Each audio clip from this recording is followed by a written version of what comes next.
Hello everyone and welcome to this video guide. I will show with you how to withdraw your money in Eldorado platform. So if you want to withdraw money, let's get started. First, go to your profile icons and again go to your wallet. From the wallet, choose this option. You have a purchase and withdrawals. Click on withdrawals, and then from here, from the balance friends, you will see this option withdraw. As you can see here, I don't have amount, but if you have money, just click withdraw option. When you click withdraw, you will see this all the withdraw options such Skrill, Pioneers, USDC, and Bitcoins.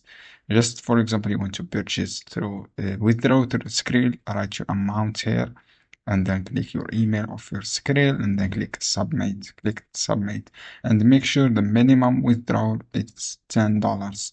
So this is how you can do, friends. It is easy steps. Just click withdraw option. After that, choose the steps. And if you have any question, friends, down below in the comment, and I will answer your question as soon as possible.